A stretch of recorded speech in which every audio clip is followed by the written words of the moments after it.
Muito obrigada, Elza, por abrir as portas da sua casa.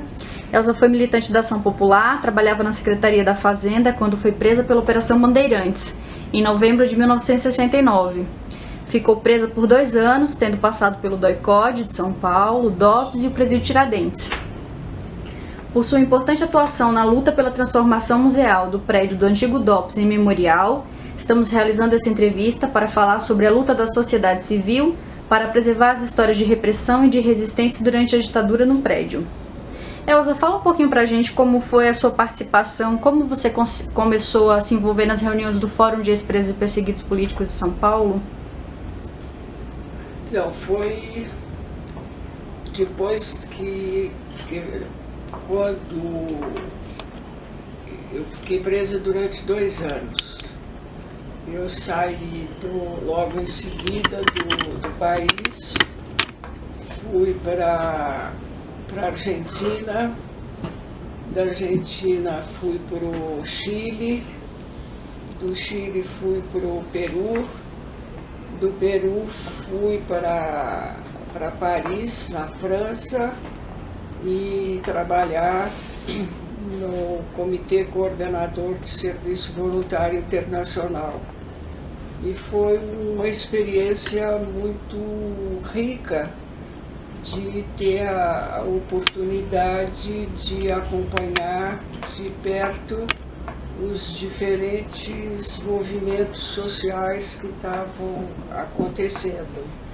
Então eu tive, acho que foi até um privilégio, né, de estar podendo ter um acompanhamento de atividades em diferentes países, com debates sempre voltados para o envolvimento da juventude, no sentido de conhecer o que acontecia nos nossos países e ter consciência de que se tinha que estar lutando para transformar essa realidade. Então, através dos diferentes encontros que se organizava pelo Comitê Coordenador de Serviço Voluntário, de ir criando grupos que atuassem nos seus países junto à juventude, no sentido de ir envolvendo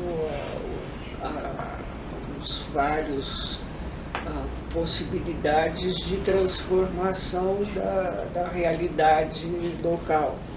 Então foi, acho que para mim foi um momento assim muito oportuno de poder ter esse conhecimento internacional tão grande, né?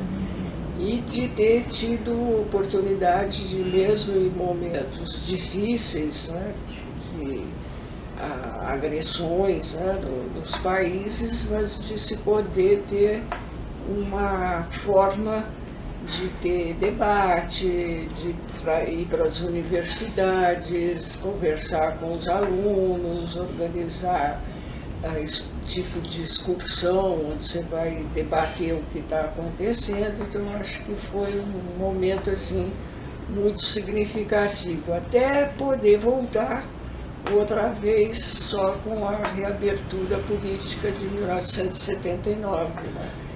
E aí, quando eu volto em 79, fui de novo me envolver outra vez com a universidade, fui dar aula na PUC, fui tentar trazer as discussões para a juventude, né, do que estava acontecendo nos diferentes locais e tentar caminhar numa possibilidade de que a gente não ficasse distante do momento que se estava vivendo. Então, acho que foi a possibilidade essa. Criamos a Rede Mulher também para trabalhar com comunidades.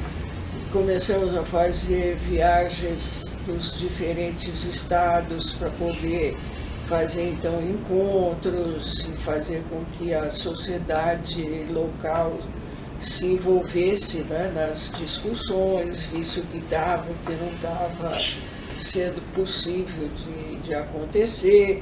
tendo situações assim de momentos do interior de Pernambuco, tudo se dá dentro de um grupo de um cidadão desesperado que o cavalo dele não estava podendo andar porque estava com dor de dente, né? Quer dizer, aí você fala, pô, mas o que eu vou fazer com o dente do cavalo, né?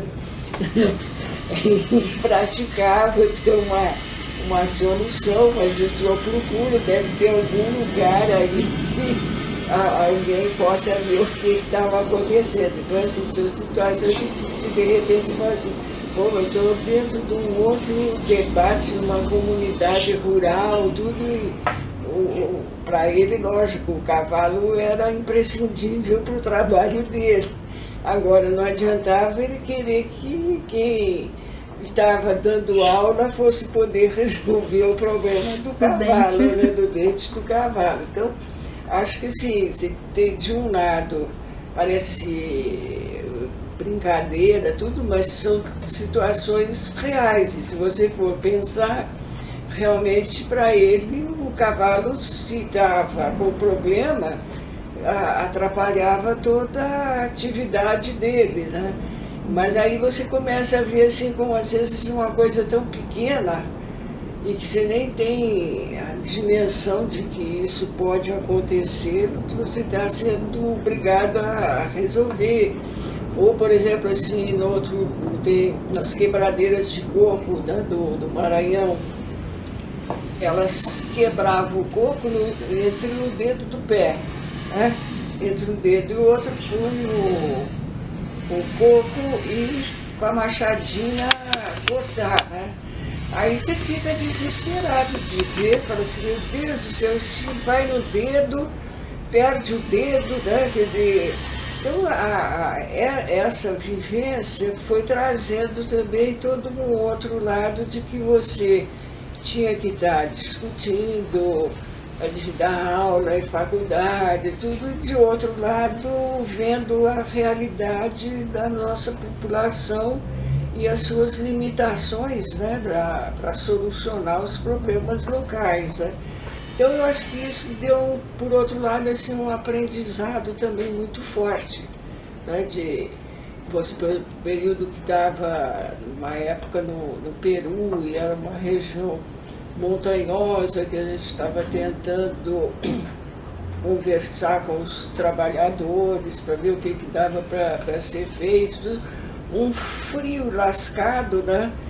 E você ficava vendo ali, a pessoa punha um tipo de coco no meio do dedo e ia com o machado para que, pelo amor de Deus, né? Vai arrebentar, vai sair dedo aqui.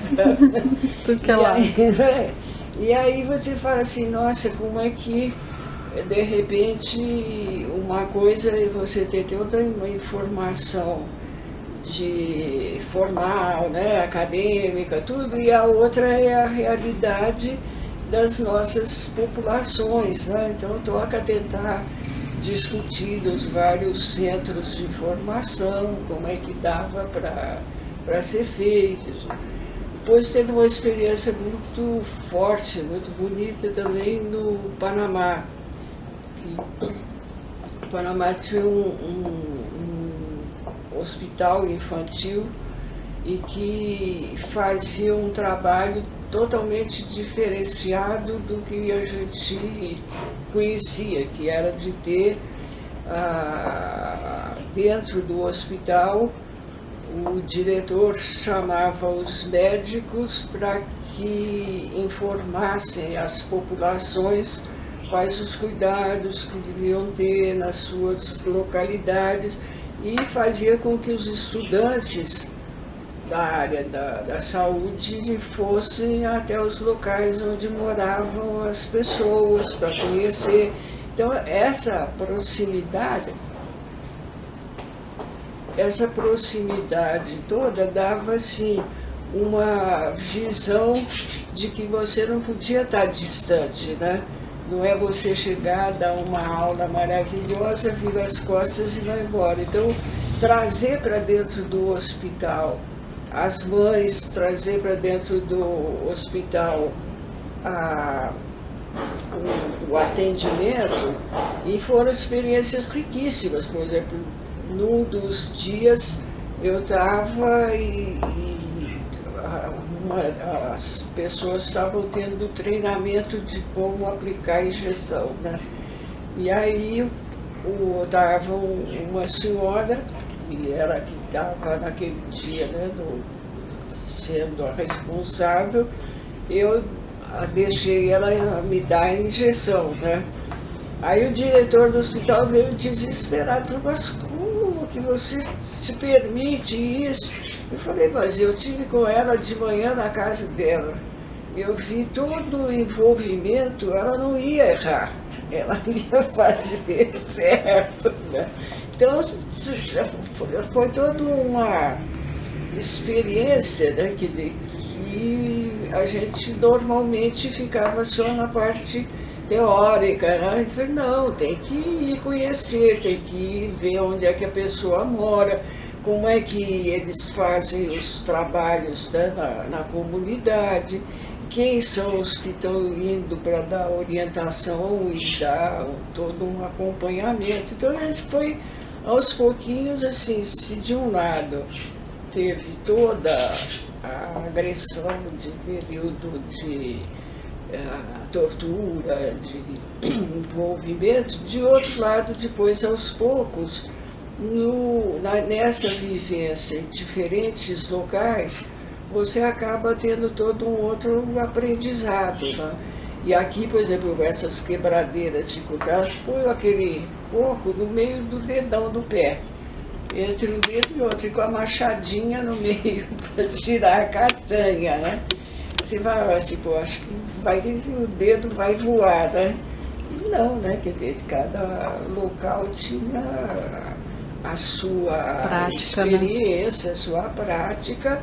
E aí fizemos encontros com essas pessoas, trouxemos para locais, principalmente Seminário Grande, que teve no Rio de Janeiro, a gente trouxe para que as pessoas conhecessem, que fossem trazendo experiências. Aquele pessoal que hoje está na região da Amazônia, com o barco que atende também as populações, também eles, a gente discutiu com eles, tivemos encontros, não ficar só numa postura de sala de aula, né, e ficar uma vivência sem ter uma presença maior no dia a dia, né? Uhum. Então, acho que... E como você entra no fórum, Elza? Depois de toda essa experiência? Então, depois dessa experiência eu participei um período, não muito intenso no fórum, porque aí, como estava em outras atividades também, mas passei pelo fórum no início dele, fizemos um encontro grande ali no colégio do Caetano de Campos, com o pessoal do fórum, trazendo gente de outros estados também para conhecerem o que estava sendo feito. E o que vocês conversavam, o que era discutido nas reuniões? Eliana, você atende? Mas volta o que você estava perguntando. O que vocês discutiam nas reuniões do fórum? Quais eram as pautas? Se tinha muita gente? Então, eu participei num período, mas não foi muito intenso não, porque eu estava em outras atividades. Então eu tive mais em umas reuniões e depois, aos poucos, como foram surgindo outras atividades e como eu também estava muito nessa postura de viagens, uma hora estava num estado, outra hora no outro, se fez muita discussão com o pessoal da Bahia também, porque na Bahia tinha e tem ainda uma entidade grande e que uma das pessoas que coordenava também teve presa aqui em São Paulo na mesma época. Então a gente organizava os eventos para levar gente de diferentes estados, né? Então, a SESI, Coordenadoria Ecumênica de Serviços, então foi um trabalho bem interessante. Você acompanhou algumas das reuniões e discussões dentro do fórum sobre a transformação do prédio do DOPS em memorial? Esse eu não me lembro, devo ter, se participei, deve ter sido só muito pontual. E fala um pouquinho pra gente como foi a sua visita com o Dom Paulo Evaristo Armes no prédio do DOPS. Então, a visita foi porque foi o momento de decisão de como é que se iria usar esse espaço, né? Então, essa reunião que estava o Dom Paulo, estava o Marcos Mendonça, o Belisário, e nessa visita foi quando a discussão depois foi do Dom Paulo com as autoridades no sentido de se usar o espaço, né?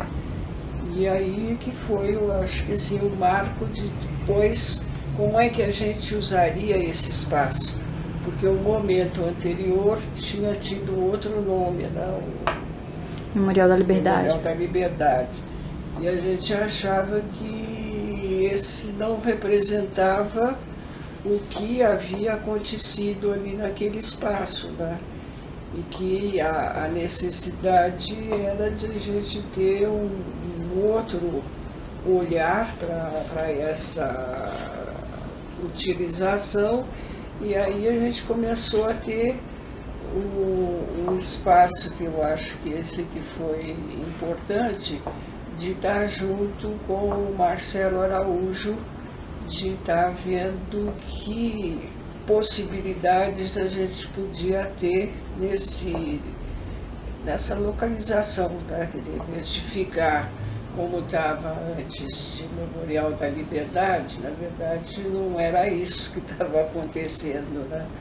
Então que era mais significativo que a gente fosse vendo o que seria possível na utilização, e aí é que eu acho que o grande marco foi esse da linha do tempo, né? Que eu acho que é das coisas mais avançadas, a possibilidade de se ter os relatos gravados dentro das celas e não ser uma coisa que ficasse vamos dizer, de tristeza, de tragédia, mas sim de tentar trazer para as pessoas de que mesmo tendo passado por toda essa situação, você tinha a possibilidade de transformar.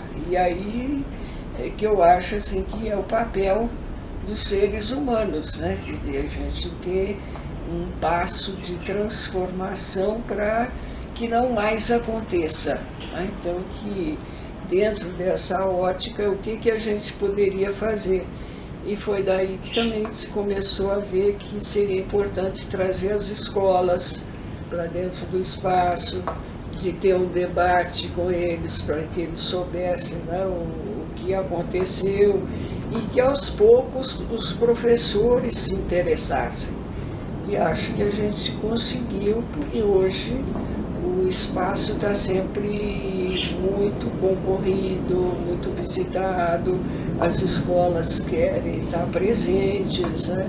Às vezes o período é curto, né? Porque entre a visita e depois uma discussão não dá para aprofundar muito, mas pelo menos dá para dar um cutucão, né? E depende depois dos professores das escolas de levarem mais adiante um processo de aprofundamento, de outras leituras, né? E ir completando. Você lembra como era o Memorial da Liberdade? O que tinha, o que era mostrado? Não, era mais o espaço, do que eu me lembro, era mais só um espaço físico. E eu me lembro também assim que houve um momento que quem tinha iniciado o processo todo ficou meio irritado quando a gente começou a sugerir mudanças e tentar repensar o espaço, né? ficou no primeiro momento meio, não digo conflitivo, mas meio um distanciamento, né? Depois, aos poucos, eu acho que foi sendo entendido, né, qual era a proposta e mudou, tá? Mas o primeiro momento foi meio de quase separatismo, né? Que não tinha sentido. E tinha muita gente trabalhando, você lembra se... Olha, do que eu me lembro não era muito, não, porque era mais visita. Não era de você estar fazendo debates, de você estar aprofundando. O que foi muito marcante, por exemplo, que foi quando houve esse primeiro grupo de teatro, que inclusive a Nilda Maria, que era de teatro, que participou, e que teve pessoas que não quiseram entrar porque achavam que, imagina que eu vou ver um teatro dentro de um presídio, né? Da peça Lembrar Resistir, né? Então que não, era um distanciamento. E por outro lado, como a gente tinha vivido junto, né? A gente queria ver o que dava para ser feito, né? E quem fez essa primeira peça lá foi a Nilda Maria, que foi, a peça era importante, tinha todo, no fundo, resgatava o lembrar e resistir, né? Mas nem todos entenderam bem o que é que estava acontecendo, né? Agora, acho que foi importante, foi um primeiro passo, depois gradativamente foi se avançando. Agora, tem a gente que achava que o prédio devia ser destruído, que não tinha... Ex-presos? Pessoas que visitavam, achavam que, imagina, a gente ficar relembrando, né? Quer dizer, sabe assim, a ideia do esquecimento. E o que se estava propondo não era o esquecimento, era lembrar para poder estar resistindo, para poder estar transformando, e que as pessoas soubessem o que tinha acontecido. Tá? E isso, em alguns momentos, assim, ficou muito difícil, né, de você tentar, né, negociar, tentar debater com as pessoas para ver o que seria possível de se fazer. Como via da época que era uma loucura, que quando se estava dentro do presídio, né, que ali está ainda dentro do DOPS, para você sair para ir para a audiência na auditoria militar, você tinha que sair, eles te punham dentro do carro e o sujeito com a metralhadora atrás, na nuca da gente, e outro na frente. E eles o que faziam para ir dali do DOPS para o presídio, na Avenida Tiradentes, presídio Tiradentes, eles faziam com que o carro fosse na mais alta velocidade, que era para você correr o risco de que você estaria podia disparar a metralhadora, porque eles punham nas suas costas e outro na frente, como se viesse na testa. Então era uma postura assim, muito violenta, muito agressiva. Então, quando você começa, já passou por todas essas coisas, você está num outro momento querendo trazer para os jovens, para os próprios familiares, toda uma outra caminhada de mostrar o que aconteceu, mas como é que foi superado para que não mais aconteça, né? E que a ótica era essa, né? De você passa por essas situações, mas você quer uma outra transformação. Por exemplo, quando você ia para a auditoria militar na Brigadeiro Luiz Antônio, o que eles faziam? Eles fechavam a Brigadeiro um período, eles sabiam a hora que a gente ia chegar, mas eles fechavam a rua antes, que era para juntar público. Aí quando chegava, a gente chegava numa tanqueta de guerra, né? Aí a tanqueta abria por cima para você sair. Então o que a gente fazia era assim, tem que ir com a melhor roupa, tem que ir arrumadinho, então toca preparar cada um, ver o que, olha, se perguntar isso, responde aquilo, se fizer isso, acontece aquilo. Então era todo um trabalho no sentido de tentar dar o salto, né? Aí você chegava lá, não tinha audiência, você ficava às vezes a tarde inteira lá, esperando, quando chegava no fim da tarde, falou, não isso, não veio o outro, e era tudo só para criar dificuldades, né? Então eu acho que esses aprendizados, acho que foram também formando muito a caminhada da gente, né? Aí quando se sabia que ia, já sabia que podia ficar lá a tarde inteira até a noite e não ter audiência, né? Mas também, por outro lado, tá tranquilo de que aquilo fazia parte do esquema que eles estavam fazendo, né? Então eu acho que assim, por exemplo, quando também D. Paulo foi nos visitar dentro do presídio, ele ia viajar para Roma. Do Tiradentes, você fala? É, ele ia viajar para Roma e antes ele teve no presídio na ala masculina e na ala feminina.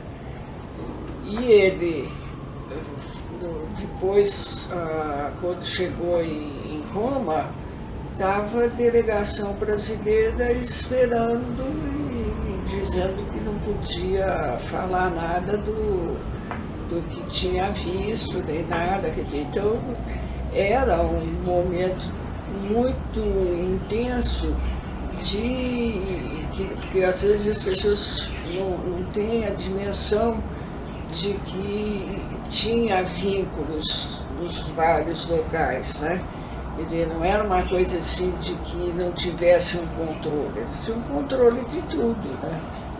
Muitas vezes, por exemplo, marcavam audiência, se chegava lá, ficava lá a tarde toda ou o dia todo e não tinha audiência. Era só uma postura de fazer o deslocamento das pessoas, né?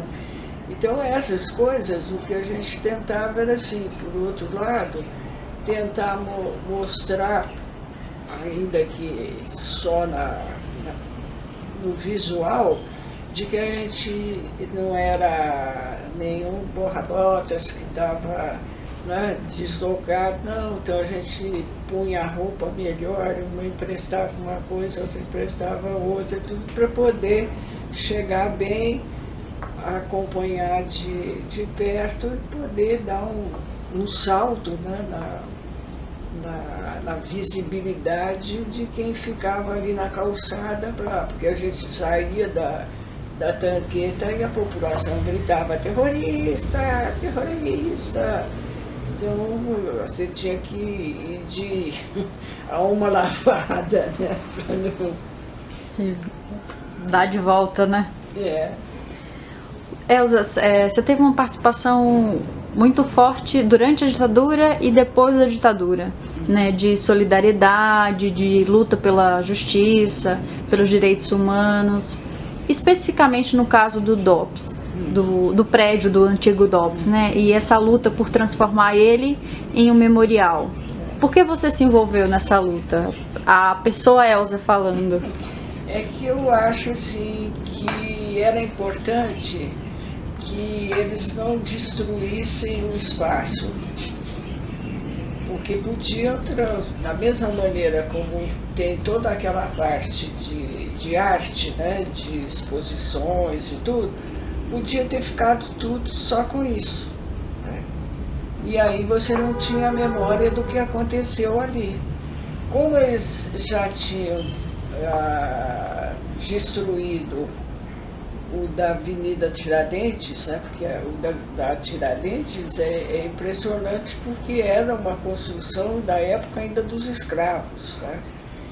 E era importante que esse local tivesse sido preservado, mas não se conseguiu que isso acontecesse, né?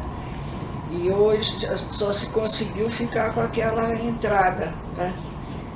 Que não significa nada para as pessoas que por ali passam, né? As pessoas nem entendem o que é aquilo, né?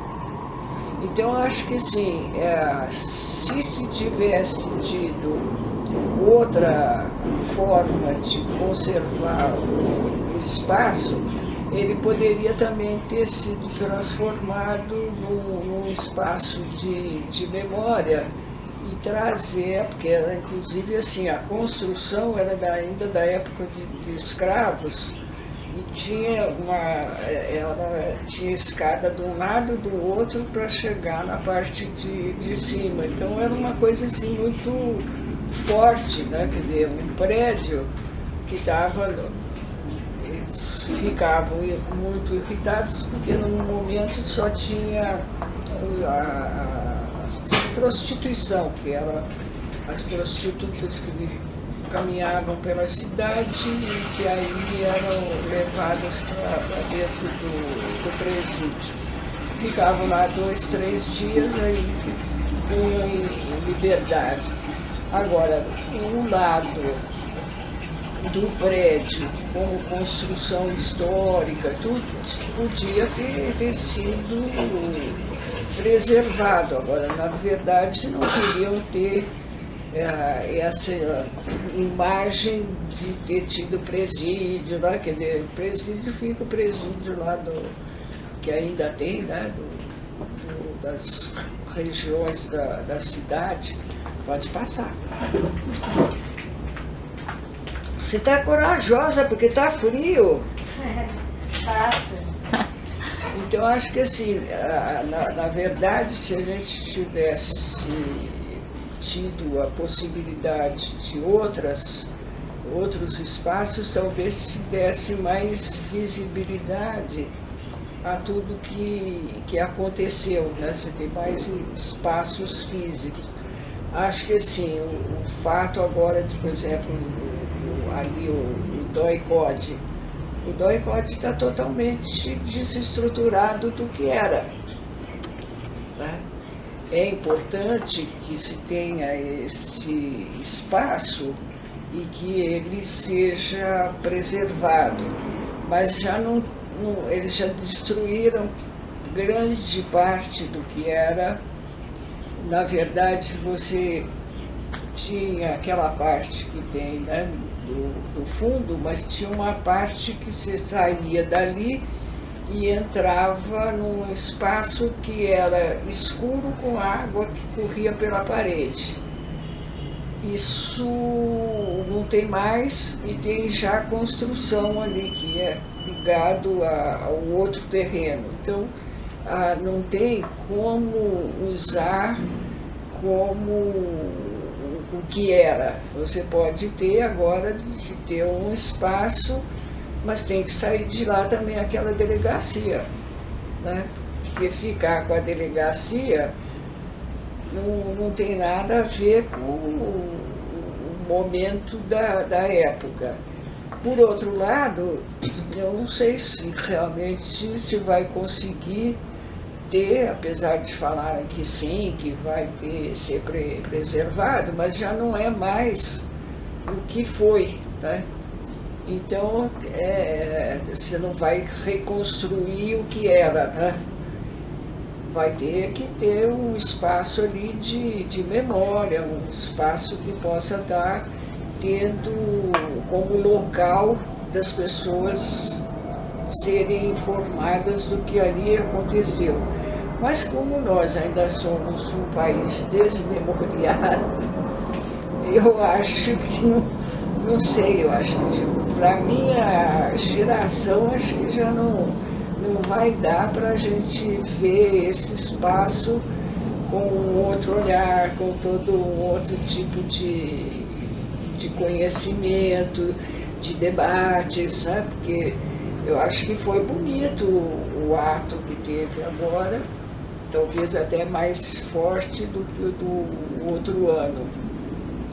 Mas fica, por exemplo, qual é a artificialidade de você estar vendo o pessoal em cima das pernas de pau, né? Para esses jovens que fizeram essa representação deve ter um significado, mas para o conjunto todo da região não estão nem aí, né? Não significa absolutamente nada. Para os jovens de escolas, também não, que no ano passado eu acho que foi mais forte, porque no ano passado teve debate mais intenso, depois teve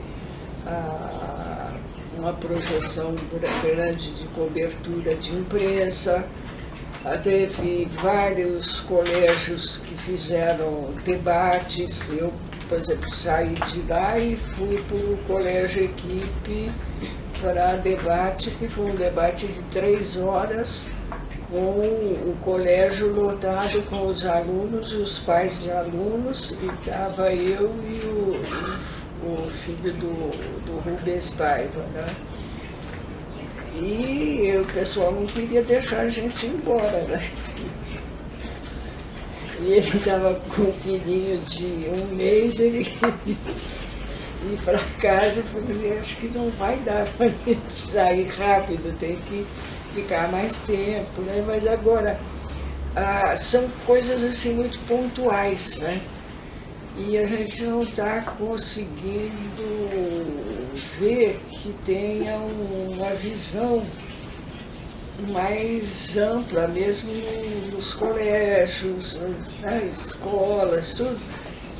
Parece que assim, houve um certo apagar as luzes, é melhor não falar disso, isso não traz nada de novo, é melhor a gente ficar quietinho, né, e tocar para frente, a vida continua, vamos tomar um cafezinho e lá vamos nós, né?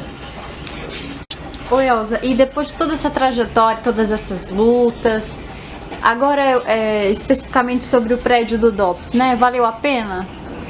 Eu acho que valeu.